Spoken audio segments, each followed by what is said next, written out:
Welcome to Indianapolis Motor Speedway. We are through 2 days of Indianapolis 500 practice. The track's been clean, it's been dry. A lot of good work has gone on track for all these drivers looking to win the 110th running of the Indianapolis 500. A lot cooler here on day 2 than it was on opening day of Indianapolis 500 practice, but over 2,000 laps turned and speeds were even higher here on day 2 than they were on day 1. Connor Daly led the way. Alex Palou was up in the Fast Five yet again, and Graham Rahal and Romain Grosjean really turning heads with the days they had, especially the last few minutes of this practice session on day 2. They really had their best laps of the day, best speeds of the day. But these drivers are all tuning up their machines, getting ready to rock and roll. We talked to a slew of them here on Wednesday morning on kind of what they're looking to get out of these early practice days and how they're feeling about their cars leading up to the race. There's no question about it. There's something you can learn about your vehicle every single day, and there's always things to work on and little tweaks you can make to give yourself just the slightest edge as we progress here in the month of May. Catherine Legge announced that she's going to be attempting to double the Indy 500, the Coca-Cola 600, looking to be the first woman to ever accomplish that feat. So we got a chance to hear from her. Got a chance to hear from Chip Ganassi Racing, Arrow McLaren, so a lot of good stuff. Former winners Alex Palou, Scott Dixon, and Pato O'Ward, who is oh so close to winning this race for the first time in his career. Like I said, a lot of drivers, so I'll stop talking. Take a listen. Does it feel different coming back here as a champion? Yes, very. Not personally, like not my confidence level or my feeling with this place, but the feeling from the fans towards me, it's been very different, very special. The love I've been getting since May started, I would say since the year started, but especially since we started practicing here at the Oval, it's been incredible. So yeah, I cannot thank all the fans enough. First day looked like you feel good. Debrief everything afterwards. You ready to keep improving the car? Yeah, we didn't get as much running as we wanted yesterday. We got some stuff, and we got a lot of knowledge that it's been very useful, but we want to be out there more. We want to be doing race runs. We want to be practicing because although we think we have so much practice, yeah, you blink a little bit and then it's suddenly Fast Friday, you have boost and you're qualifying, and then you just have a couple more practice sessions. So yeah, we want to be happy with the car today and tomorrow. Alex, the sellout was announced today. How much momentum does the team have right now? It's incredible. I feel like since the beginning of the year, it's not only been at the 500, it's been everywhere. Like since we started in St. Pete, that we've seen a lot more people on like Thursday, that we only have track walks, and Friday, Saturday, and then Sunday. Normally it's been crazy every single weekend. So it doesn't surprise me, but it surprises me that it's been like a week earlier than last year. I think it's huge for the sport. It's huge for us, for the drivers, for the teams, for the sponsors. So yeah, it's incredible, and I cannot wait for Sunday. Do you feel yourself kind of ramping up as practice goes along, and then we get to qualifying, and then next week, like, do you feel that ramping up, or do you try to keep it? Yeah. I feel like it kind of increases throughout the week. I remember the first couple of years, I was like 100% since day one, and like, oh, you have like 6 hours of practice, but you just want to just do the best job ever. And it's like, well, yes, but maybe you need to take it easy at the beginning, in a sense of like, it's practice, just get through the list of things that we need to do. But yeah, I think normally when it goes on Fast Friday, it's when you start feeling like this thing is getting serious. And then qualifying week is incredible. Alex, for you, you've been a year since you won the race. What's been the coolest thing, getting all of the different things that you get to do as a race winner? One of them is kind of a pinch me moment, or one of them that stands out from the past year? It's very tough. I've had the opportunity to do so much stuff since we won here last year. Like, I don't know, that's a tough one. I cannot choose one. Like, my favorite thing, it's been just celebrating with like the fans. I remember the day I won, just celebrating on the French straights. That was my all-time favorite moment ever. But things that I got to do afterwards, like even that same day that we went to Pacers, and just kind of going into a place that it's not my place. It's not motorsport related, or it's not a track, or I have nothing to do there, but the love that I got there, it was incredible. So yeah. Do close calls in the past make you more eager to come back here and give it another try this? I love this place. I love driving around this place. I like the whole process. Like, it's my favorite time of the year. Favorite time of the year. Do you feel that win is coming soon? It might. I don't know. Honestly, I'm to the point where I genuinely really just enjoy it all. And at some point, I do have faith that it's going to come. But is it this year? Is it next year? I don't know. How'd you feel yesterday? How did I feel? It was the first time that we had such high track temps in a while. So that's going to really expose the car, which I have. So I was happy to do that. And so now we know what direction we want to go. We know what we need to do in order to get it a little bit happier. But yeah, it's not there yet. But we'll get it there. You have so many fans, you know. What does having that contingent of auto fans mean? Oh man, it's great to see them walking around. You know, they get excited, and the people here are so passionate. Like to a lot of these IndyCar races that we go to, we've got great fans. I get to see a lot of people from Mexico, in California and whatnot. But here in Indy, there is a big Latin community as well. A lot of kids, actually. As I saw yesterday, there's a few school buses out there with kids coming to enjoy the day, and it's just awesome to see. Like the whole state embraces the Indy 500, and yeah, I don't think you can really say that about any other event ever. That is just that's got just such presence for such a long period of time, where everybody's like, I gotta be there. Going off that grandstand sellout analysis, what's that like to hear again? Oh, it's great. Paddle Shop got the last few tickets, so we're giving them away. But it's great to see, man. I mean, the place is magic because of what the people make it feel like. Because my first Indy 500 was in COVID year. There was no one here, and I can't really say it was very magical. The people is what truly makes this place. I mean, just more than what it already is, a beautiful facility, right? But yeah. As you know, Felix is a guy. Now that he's a dad. Yeah. How exciting is that for you? Felix is a dad. I haven't had a chance to go to his house yet to meet Stella, but yeah, I'll probably get over there whenever I've got some free time. Earlier next week, I would say. But it's great. Yeah, it's great to see him very happy, and great to see that the baby's healthy. Mama Emil is healthy as well. So yeah, that's all we could hope for. Sellout announcement today. You've been a part of the series for a while. What's that like to hear though? Yeah, I think it's fantastic. You know, what is the last 2 out of 3 or something like that. So not surprising. You know, I know early, like even in December, January, they were talking about a sellout amongst the teams and things like that. So it's an early call, which is great to see, and yeah, it's popular right now, which is great. Having that experience year after year, how much have you changed your mindset of the 500 since that first time? Oh yeah, it's very different. You know, like I said earlier, there's nothing quite like your first time coming here. I think the first time I came was 02 as a spectator, but then to drive here for the first time is exceptional. So yeah, I don't know. It's hard because when you do come here a lot, you maybe have a lot of preconceived notions and how things should play out, and if it doesn't, then that's maybe a little more difficult to deal with than not really knowing what's coming and what's coming at you. But the format's changed a lot. We were here for 2-3 weeks back then. Now it's kind of compressed, and you're not on track as much, so a little easier to deal with the emotions. You've been so close to getting that second one.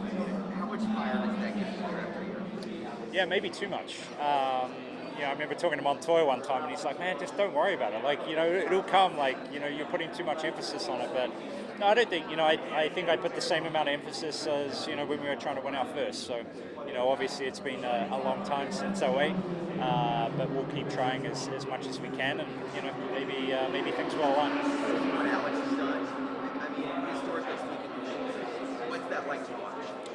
Yeah, it's been exceptional. Alex, the whole 10-car group, they just really haven't made any mistakes. Like it's, maybe you could look at last weekend as, a bit of a faux pas on their side, and maybe they should have pitted. But no, it's been exceptional to watch and see that side of the team function so well. So we can see it. We just got to try and replicate it, and we've been getting closer. And but yeah, no, it's definitely one for the history books right now. How did you feel about yesterday and this day one being under your belt and your machine going into the month?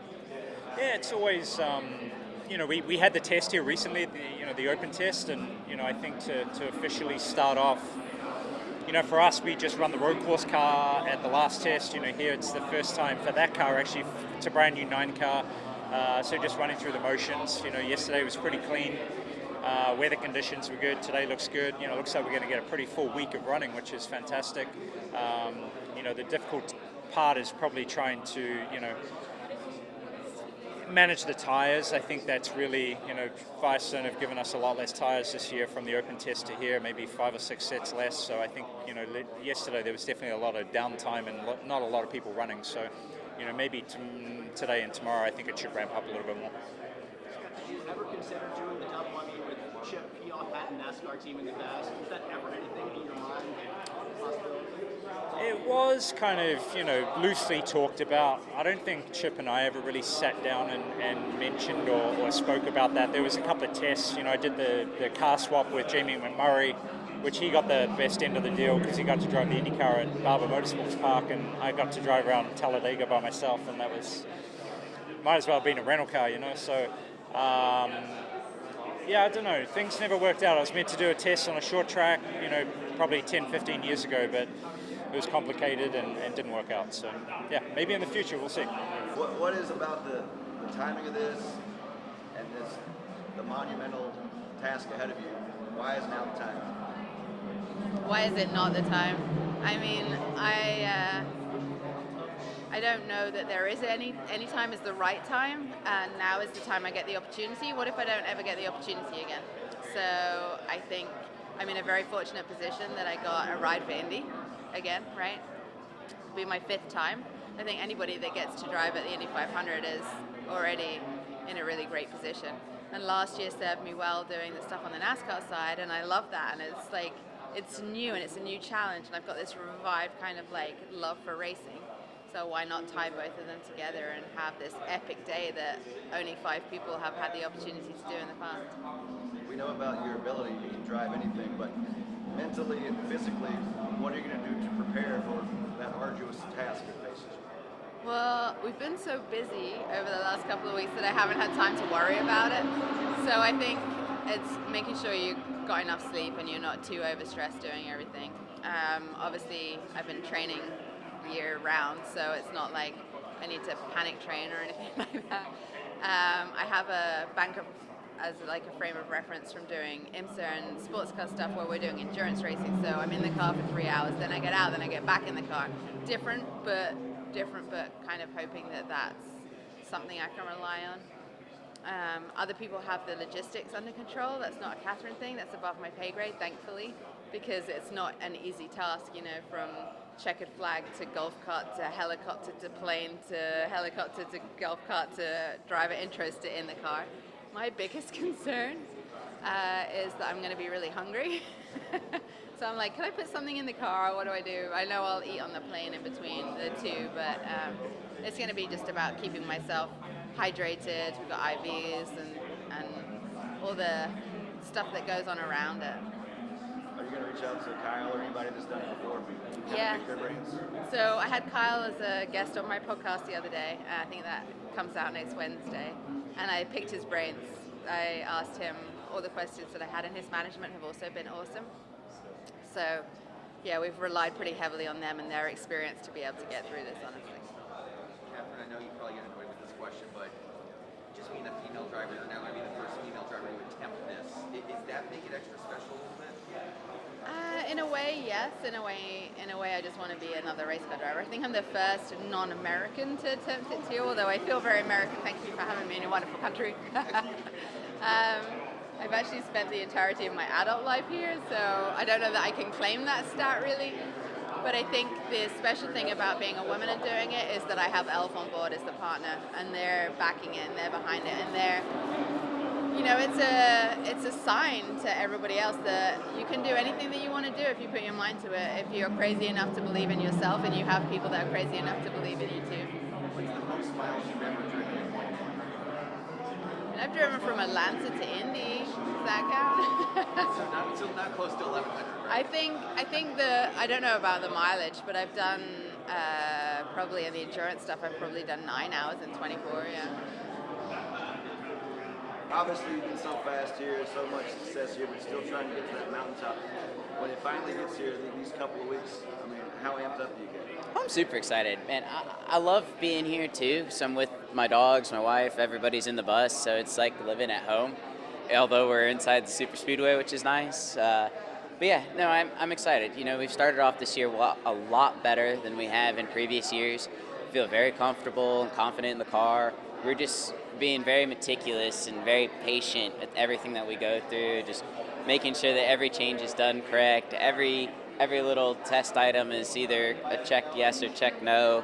I think a big thing is trying to understand a hot weather car versus a cold weather car, and you know, it's just we're taking our time, which I don't know if that's going to bite us a little bit later in the week or not, but I do feel like we're really, really close to it. But once we have the magical car, obviously all then you have to do is just run. So. People always say, like, what's the secret sauce with you here? Is there something, or does it change from year to year? What is it about this place? You know, I really love this track. I love racing here. I love the history.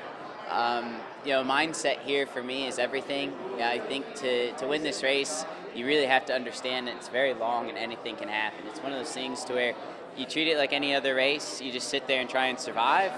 Once you get through about the first 3/4 of the race, then you turn the wick up.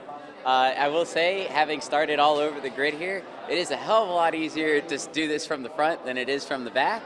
But although it is never impossible. So. The tweaks to it? I don't know. Personally, I'd love to sit there and just qualify in the top 9 on one run on Saturday, so I only have to run 1 to 2 more runs on Sunday. I'm not a fan of qualifying. I never have been. I don't understand the risk associated with the reward. I feel like if you have a really good race car, you could start this thing from the back row and be in contention to win. So, yeah, I just focuses on the race car right now. We'll go run a couple Q sims, I'm sure, tomorrow, and obviously Friday. But after that, I mean, the guys have built such a phenomenal race car this year. I already feel like we're 5 steps ahead of where we were in the previous year. It's just slowly working on that and getting it dialed in and going from there. What's it like being teammates with someone who's trying the double now? I think it's quite interesting. I've talked to Larry about doing the double. Obviously, with this being my full-time job, I don't want to risk it, and I do not want to put that much effort into both series, if that makes sense. Also, in my opinion, doing the double the way that like Kyle Larson did it is probably the only viable way to go from a top ride to a top ride. Here you could go from a top ride into a not a good ride, and you can run around in the back. And in my opinion, that's what's made the double really lost its luster. You know, it's not what it was when Tony Stewart, Robbie Gordon, and all these other drivers did it. It's not the same effect. Like I said, Kyle Larson is very fortunate to do what he did, being both, and I'm sure he wants to do it again. And you know, I think it's better for NASCAR drivers to come here than for us to go there. Because of that reason, we can't jump in a Hendricks Motorsports car or a JGR car and stuff like that. But yeah, for me, a cool double would be the Daytona 500 and Indy 500. But I mean, look at my boss. In my opinion, my boss has the Triple Crown. AJ's got the Daytona 500, the Le Mans 24 Hours, and the Indy 500. So it's not like you can go jump in an F1 car and go win Monaco. so it's just not the same. But yeah, no, it's pretty cool.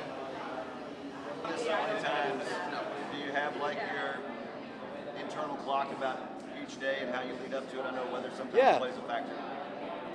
Well, you guys know this, being local, that we're blessed this week with the weather that we've had. Whether it gets warm or cooler, it doesn't really matter. If it's dry, we never really get that, so we'll take it. Yeah, I mean, today, yesterday was pure race running. Today, we'll turn our attention in the very first hour-ish to do a couple Q-sims just to see kind of general pace. Not even fully trimmed, because obviously we don't have the boost, we don't have several things that we'll have when you go to qualify.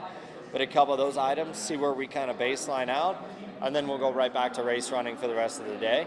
Tomorrow will be mainly qualifying. Obviously Friday is qualifying. Tomorrow we'll stop at 3, for instance, as a team and call it a day to make some of the changes that we need to make or some of the updates that we want to do for, for Friday. But yeah, I mean, it's hard too, because yesterday was really our best day, most relative day, warmest day. If you look at the weather predictions, which 10 whatever days from now, weather could be completely different. But if you look, I think it's going to be a little warmer on race day than what we're going to have the next 2 days. But yeah, I mean, everybody's in lockstep, and all 4 of our cars at least are doing the same. Added some drama for qualifying this weekend. What do you think of the format and the way it's going to play out? Well, I'm just happy to know I'm going to be able to sleep on Saturday night. I mean, most people are disappointed about bumping. I mean, if you've been in my spot the last few years, that's a change. But look, it's just as intense. I mean, I get there's not bumping and stuff, but if you look at what Sunday's going to be, I mean, people want to qualify as far up as you can. I mean, you don't need to incentivize this with points or money or anything else. I mean, the reality is if you start up front, road course, oval, street course, I don't care. It makes your life easier. It just does. And so particularly in this event, everybody's, self-incentivized to go as far forward as you can. And, it's never easy around here. And if you go into Sunday with you're in the top 15, you got a chance to bump in and a chance to bump in. Like you're going to try and you're going to hang it out to do so. And, we'll see how it all plays out. Are you going to have a sellout grandstand? What does that mean to you? Well, I mean, I think it's, a great trend for the sport that the sellout is there. And it's also great, obviously, to have the lift of the local blackout or the delay for everybody, to watch the race here in Indianapolis and the surrounding areas. I think it's a big deal. And, this race has a lot of momentum. And I think what's proven about the Indianapolis 500 is, it's continued to stand the test of time. This is a multi-generational event that's going to continue on for many decades to come. And I think there's a lot of people, young people, engaged in the sport and engaged in this event. And, all signs are it's healthy and, has a bright future. And then they have the names on the car again. How cool is that? Well, the Riding with Rail thing's been a great thing for us. It's our best fundraiser because there's no cost to it. So, all the pennies that we get go right back to helping and supporting our veterans, which we need to do. And Memorial Day weekend, obviously those who paid the ultimate sacrifice for us to be here, to be able to do what we do. Certainly it's a great time to do this. We're seeing a lot of military support from our foundation, so a lot of people jump on board.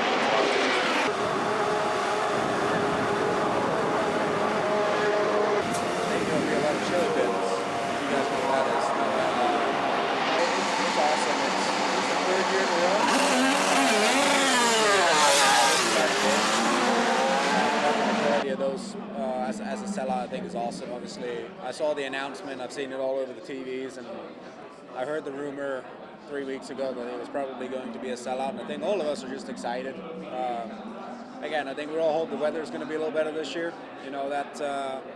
That'll help things, but considering that we're continuing selling out the 500 with, one, the weather issues we've had the last couple of years, but it also shows the improvement of the series, Fox coming in, what IndyCar is doing, as well as us drivers, putting on a good show.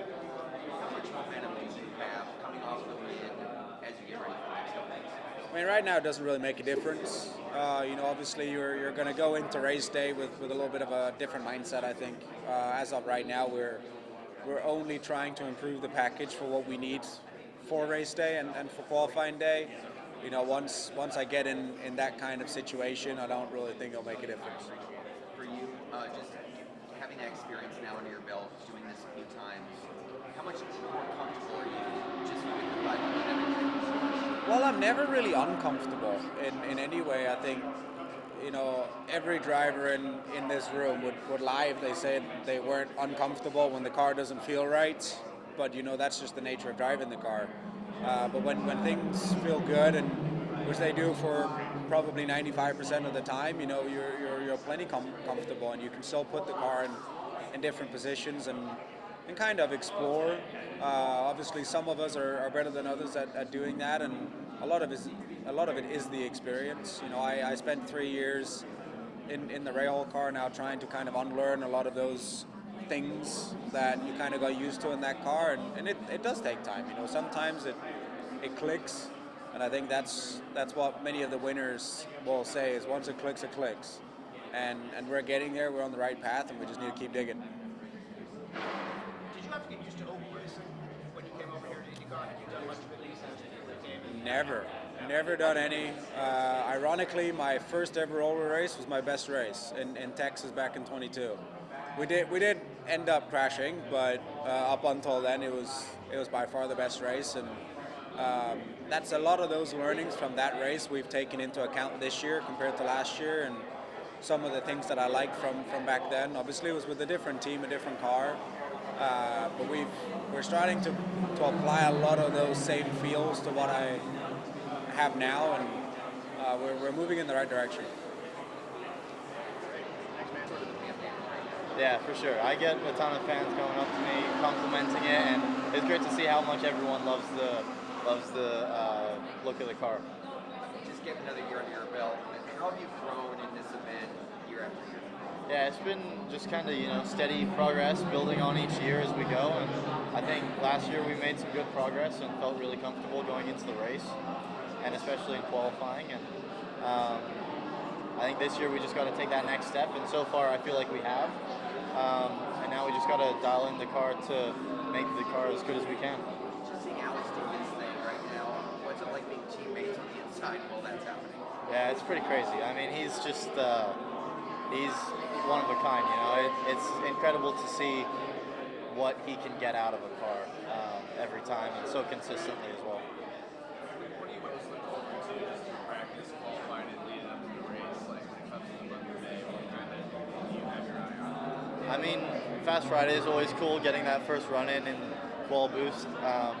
It's always cool the first time you turn it up and the car just takes off, so that's always a fun feeling. And once we get into carb day and have a lot of pack running, that's always exciting as well, trying to navigate the big packs.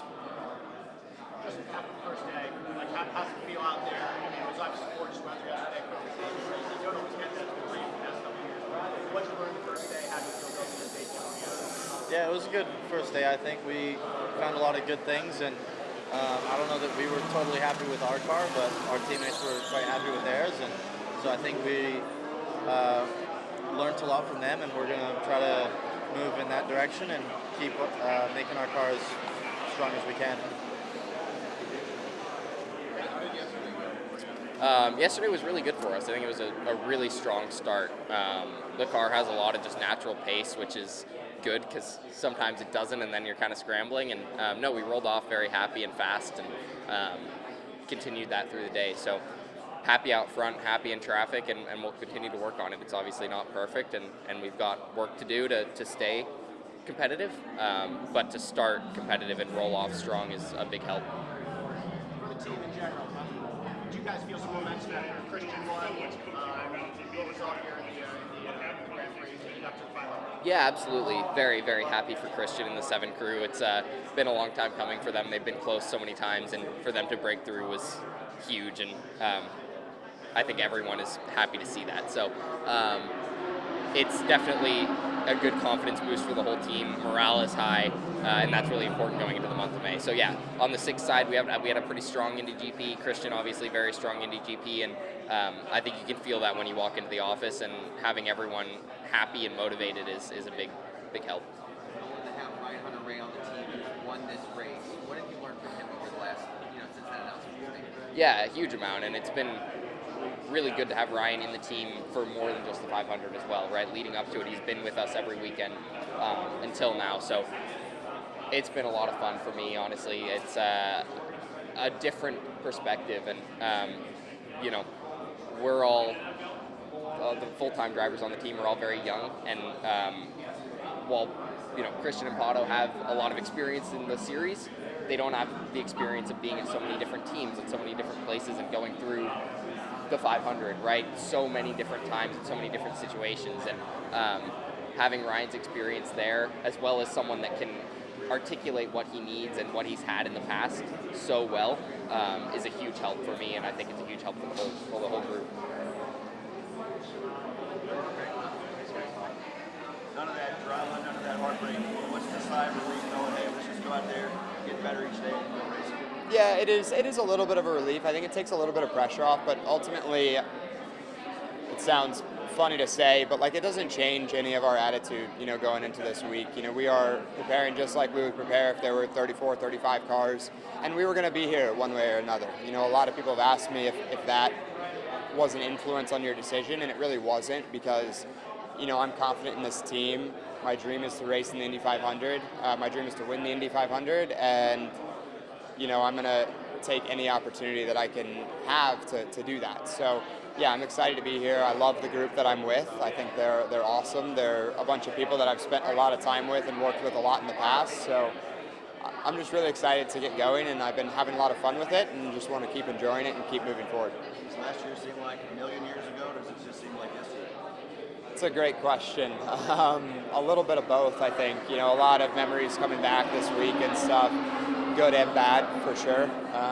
But ultimately, we spend a lot of time at this place. You know, there's a lot of good memories, a lot of bad memories. You know, I've been coming here for 12 years watching this race. I've raced in all the junior series here, won in the junior series here before, and obviously had basically the lowest of lows last year, getting bumped out of the race. So it's an emotional spot. Definitely a lot of memories, a lot of stuff here. But yeah, it's cool to be back here, and hopefully can rewrite some of those.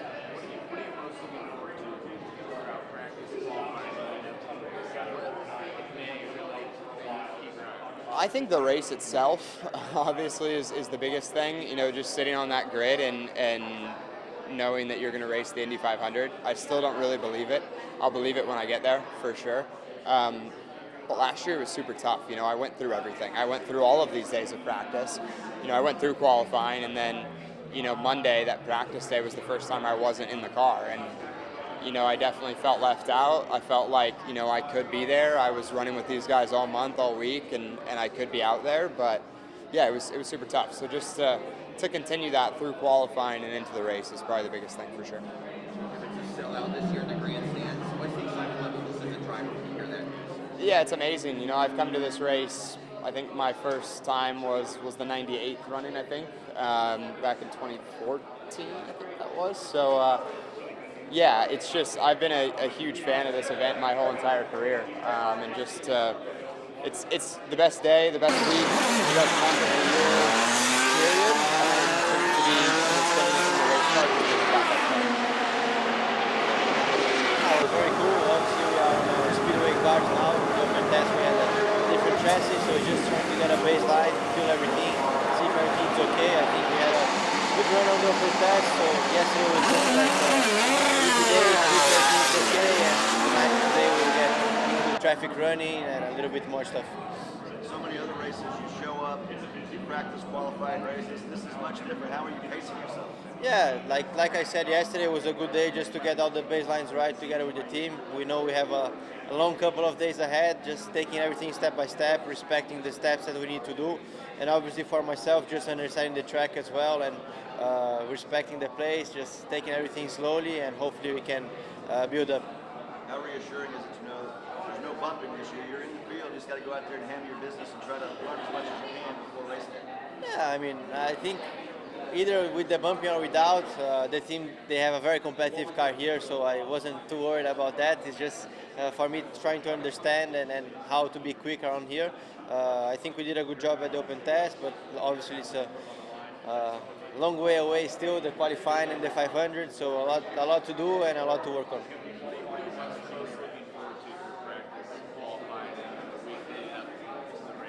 Just understanding traffic. I think getting behind a group of like 5, 6, 7 cars and just feeling the car and feeling what I need.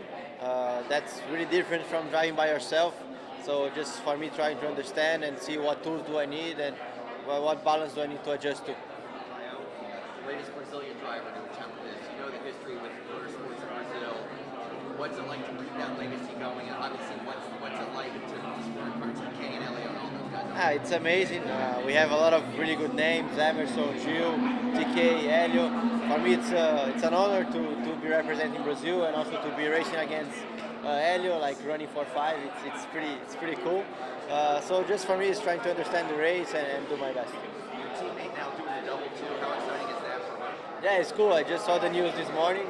I really don't really understand how everything will play out because it's really tight schedule. But I hope that she does okay on both. She's working well with us and trying to understand everything at the team, and yeah, just looking forward to the week. All right, your Fast 5 for day 2 of Indianapolis 500 testing. Connor Daly has been fast on this oval, but going back to the open test, day 1, here on day 2, over 228 miles an hour. Really nice day coming from him. Alex Palou, of course, the usual suspect in the Fast 5. He's looking great as he has all of last season, all of this season. David Malukas, his best day, no question about it. And then Graham Rahal and Roman Grosjean, 2 guys maybe you wouldn't expect to see in this top 5, but really nice days for them as well. And after the conclusion of day 2 of Indianapolis 500 practice, we got a chance to hear from Marcus Ericsson of Andretti and Jack Harvey about how Dreyer Reinbold's been doing, especially his teammate, Connor Daly. Day 2 practice ahead of next Sunday's 110th running of the Indianapolis 500. We've got Jack Harvey on his way. He'll be here momentarily. Marcus Ericsson is also joining us, driver number 28, Phoenix Investors Honda for Andretti Global. 3rd quick on the no-toe today, 221.2. He turned 83 total laps. 13th quick all told. Of course, he's the 2022 Indianapolis 500 champion. A lot of guys working on a lot of stuff today. What did you guys primarily work on? A bit of a mix for us. We did some kind of qualifying stuff in the early part of the day, and then went back to the garage and switched over to race running in the afternoon. So yeah, a mix of things that we covered, I thought. So it was pretty positive actually. Like both the early stuff for qualifying felt pretty promising, and then pretty happy with my race car. Obviously quite different conditions today with the cooler temps, but I feel like we're in a good window. It seems like all 3 cars are pretty good. So yeah, I mean, we've really made some good improvements, and not only in the handling of the cars, but it seems like we just found some pure speed in our cars over, the last 12 months. So that's really exciting, really promising. Obviously, it's always here. It's going to be really tough. A lot of good cars and drivers, but I feel like, yeah, as a team, we've made some good progress. All right, open up the questions. Madeline's got a microphone. Let's start over here. I see Wolfgang and Ben. Get around to you guys here. Here, on the other side, Madeline. Okay. However you want to do it. It's fine. It's up to you. Wolfgang, go ahead and lead us off. You got the mic. Yeah, Marcus, just a little technical question.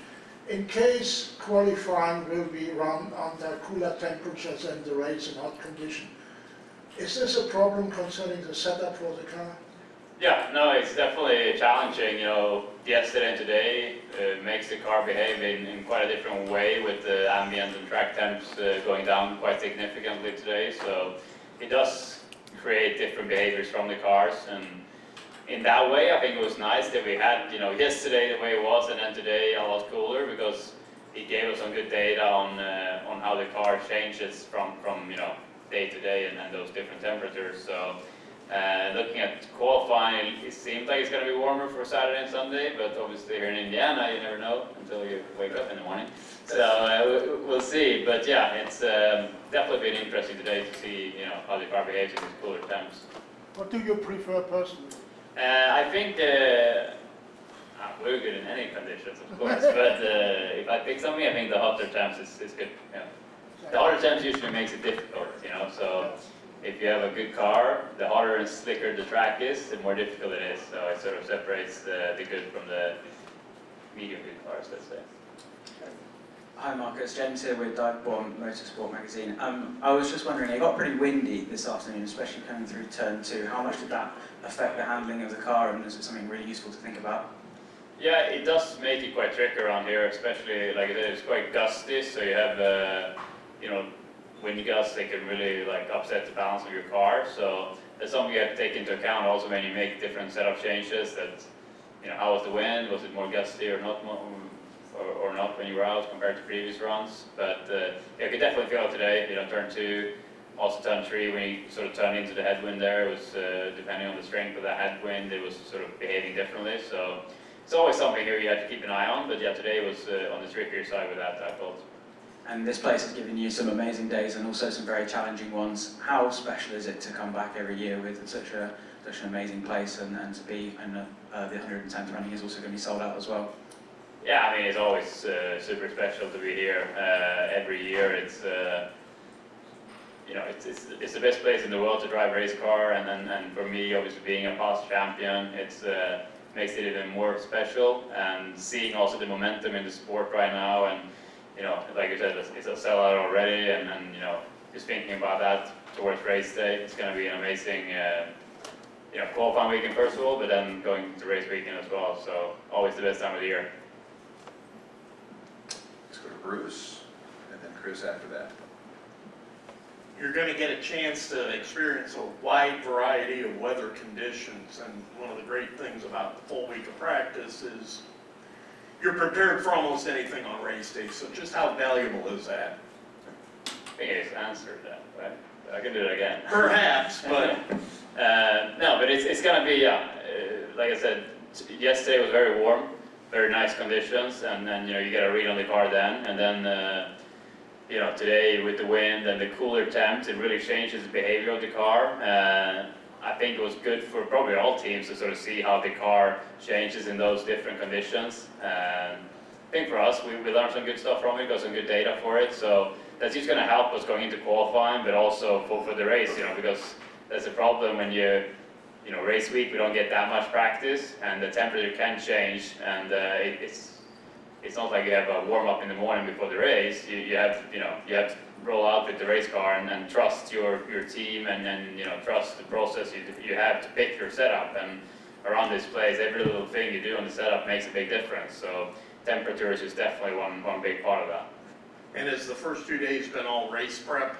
No, we've been mixing it up with some quality prep as well. Obviously, it's always different when you don't have the high boost. So you can more just do like data collecting that helps us make decision for a qualifying weekend. But we've done some work with that. But then, of course, in the afternoons, we've done a lot of race running as well to work on our race cars. Chris, you can wrap us up with Marcus, in the past, Andretti Global's done 4 cars, 5 cars, many times. This is the first time in a very long time they've done only 3 cars. What's the debrief situation like? Is it more focus? How much more focus is it? Are they a lot shorter? How is that? And how much more focused is the feedback? Yeah, I mean, it's got to be shorter when you're less people for sure. But I think it's definitely more focused on 3 cars. It's less resources that need to be spread out. I think that's a big thing. No matter how good of a team you are, it's got to be. It's harder when you're adding cars. But then the thing is, if you add cars that's really good cars, then it's going to add to the program. So there's always plus and minuses with it. But I think for us, we have 3 really strong drivers who work really well together this year, and I think that's been really cool to see, all year really, but here in the beginning of the month as well. So it feels like we're in a good place now, and then have all the focus on these 3 cars, trying to optimize them, and I feel like all 3 of us has been pretty happy and pretty promising these first 2 days. time for one more with Jenna. Go ahead, Jenna. This is really hard hitting. Are you growing a mustache? No, I'm not. I'm definitely not. I just need to shave. So yeah, it's like playoffs. In the playoffs you grow it out and then you shave it for when you win, I guess. Yeah, I'm gonna shave it for them. It seems to have grown specifically into a mustache shape. Oh really? Yeah, I need to look myself in the mirror when I get. Do I have a mustache? It's a bit dirty. Maybe that's it. Yeah, it's dirty. I get all the dirt. From here, it looks like if you put your head out the window on the way home, it just all fly off. That's usually how it works, yeah. I take a towel and then it's like... Okay, that was a joke, guys. No one picked up. I got it. Welcome. Yeah. Good entrance for Jack Harvey. Mr. Was it Hollywood? Hollywood. Jack, Hollywood Harvey? Yeah. Yeah, Hollywood Harvey is here. Yeah. Thor Bear, though, is a way better nickname. Yeah, no, it's pretty cool, actually. Thor Bear. Yeah, that's my nickname. Or no, it's not my nickname. It's my actual middle name. Yeah, it's an actual name. Yeah. It's a really cool one. Yeah, I agree. So the question is, would you rather see Jack on pit lane with a microphone or out on the track? I get to talk about it, you remember that? Yeah, I mean, I prefer... How should I do this? I feel like this is an easy answer. He's been really fast this week, so he does make me a bit worried because we need to beat him on next Sunday. That's an acceptable answer. So in that sense, I prefer him to be commentating and like interviewing me when I'm winning instead of me seeing him win. Gotcha. Yeah. I still like That's a nice Jack. save. I like Jack, so Thanks, Marcus. This is going back. All right, Marcus, you're good to go. Thank you for coming up. No, you're all good. Yeah. Michelle is driver number 24, DRR Invest Chevrolet for Driving Around Gold Racing. Race day will be his 9th start at the Indy 500. Best finish of 9th back in 2020.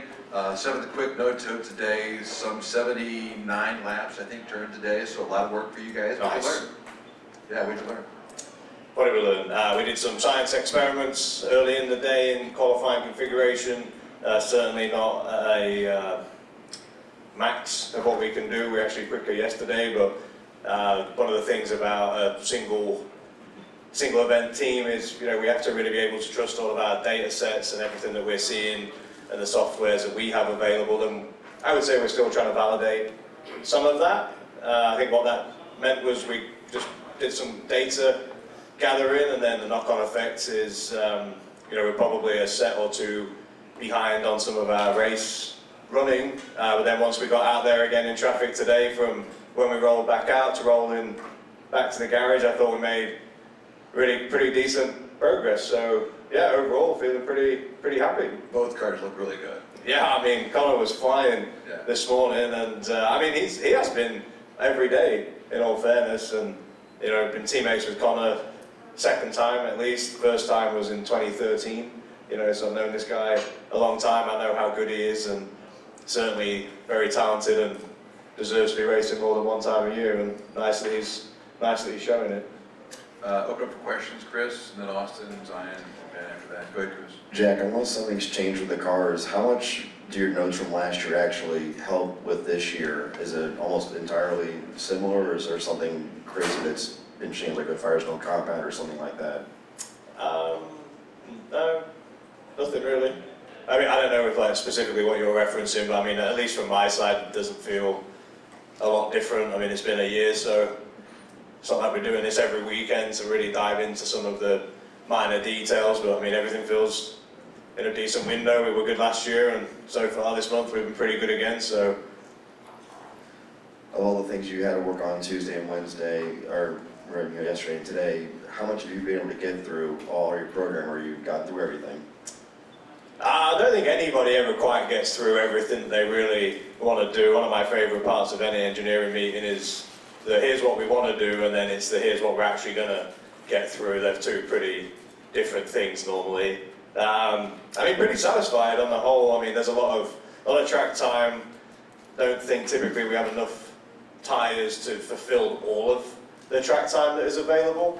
However, with everything that we have methodically tried to work through and around, yeah, I mean, overall, like I said, just maybe one set of tyres behind in our race configuration and whatnot, and just kind of the test items in that department. But in terms of what we're achieving in qualifying configuration, I feel like we're, no pun intended, but right on track. Last one for me, on the lighter side, have you bought any of the new Parkside IndyCar cards, and if so, have you bought anything good? I'm waiting for the hobby boxes to come out. I've never had any success with blasters or hangers or anything like that, but I will absolutely be getting amongst that for sure. Awesome. Jack, how's your car in race running traffic? I know Connor's been heavily working on that the last 2 days, and you've kind of been good on the no-toes, so how's your car in race trim? I think it's pretty good. On the whole, I was suffering with quite a lot of exit understeer today out of turn 4, a little bit in 3, but a lot in 4, and I think that was more so affecting my runs. 1 and 2 look like, for most people, a bit more comfortable today in general, I would say. So, pretty clear issue that we're trying to fix, and I think we made a lot of progress and headway into actually working on that issue. And like I said, I think Connor's just a little bit further along on his race stuff because that's what he's been focusing on. But again, for a 2-car team, before the month started, if you said that, look, one guy's going to get to focus on this, another team's going to focus on that, it's kind of the dream scenario, and especially on all the ovals and everything like that, I trust Connor's feedback because of what he's able to do with the car, and we'll see how far along on the program he got, and then if we kind of just accelerate a little bit of what we had planned and just jump to where he was. But so far we've done a couple of the ABA tests on directionally where we wanted to go, which is also what he did, and seems to be working well. So far, again, from a 2-car team for a single event, this is working how you want it to. Jack, I just want to kind of follow up on that. When Connor was in here yesterday, he talked about how you guys are kind of trying opposite strategies and setups, just given the fact that you guys and your teams, your cars haven't been on track yet. Just how has that gone so far, and how do you kind of accumulate that data for yourself to figure out what's what going into the weekend? I think we're working together as two entries within one team, like, excellent so far. I mean, nothing's been hidden, everything's been super upfront. We all talk about it, we discuss it, and then we kind of just divide and conquer. No, it's working really well in terms of trying to figure out what's been good for us both. It's just a lot of staring at the computer screen and working with the engineers and trying to really dive through everyone's notes, and a lot of conversation between us all. I mean, I sit directly opposite him in our garage, and we both share a lot, and I mean, we'll see how the rest of the month pans out, but it's going exactly how you would hope it would go. All sorts of fun here at Indianapolis Motor Speedway. We're just inching closer and closer. The weather is looking good as we progress here in the month of May, and the track has been clean as of yet. We'll see if these guys can keep the streak going as we enter day 3 of Indianapolis 500 testing. Keep it locked on Channel 13 for all your Track Team 13 coverage ahead of the Indianapolis 500, of course, right here on WTHR+. I'm Dominic Miranda here at IMS. See you next time.